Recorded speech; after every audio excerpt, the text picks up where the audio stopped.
They just passed a bill in Alabama where some racist legislators, senators and reps, passed a bill saying it is against the law to remove statues of Confederate soldiers and Confederate heroes in Alabama. Then there's a group, I believe it's Antifa, right here in Houston area that want to pull down the statue of General Sam Houston out of Herman Park. The group here in Houston, I applaud you. They're absolutely right. Pull that racist Sam Houston down, who was a slave owner and who told a big lie to the whole state of Texas about the Yellow Rose of Texas. Our kids sing the Yellow Rose of Texas in school every year, but nobody says to them that it was a half black woman who was half white and black that Sam Houston owned as a slave that he sent to General Santa Anna to sleep with him. Then he attacked him in the night when he was having fun in the bedroom. It was a black woman that you're singing about, the Yellow Rose of Texas. That big lie with Sam Houston has been leading all of these years with our children in school. Tell the truth about him and we'll all pull him down. Alabama, that was a racist move to say we're not going to pull these Nazis in uniform down, that we got statues to them. That's wrong. All right. Number one, adding a law on the books to remove statues is quite silly. This is not something that needs to be done legislatively, in my humble opinion. However, what you have to remember is George Washington owned slaves.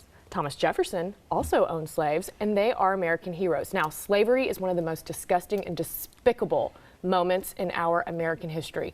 No one is debating that. However, we cannot turn our heads and say it never happened. We have to recognize that we have a flawed history, and we need to remind people of how awful it was. Now, these statues, let's take specifically the Sam Houston statue in Herman Park, that's not a worship temple. That's not, people are not going there and saying, oh, Sam Houston, what a great slave owner. No, they're commemorating this history of Texas. And what's next, Quanell? You're going to start burning books? But if you go to any Holocaust museum, they have Nazi memorabilia in the museum, not on public display. Those statues belong in a museum where the truth can be told about the men who those statues are made after and about. Secondly, we don't want to start burning books, but remember, my teacher taught us, the Honorable Minister Louis Farrakhan, people who will not treat you right will not turn around and teach you right from a book that they write. Many of the books that black children are learning from and Hispanic children are learning from in school are books written by white people to promote the idea of white supremacy and education. I don't trust that they will teach our children right. So the books should be done away with, and some should be absolutely burned. It sounds like you have a problem with the education system in general, and if that's not what it's about. We don't need to. What I have a problem.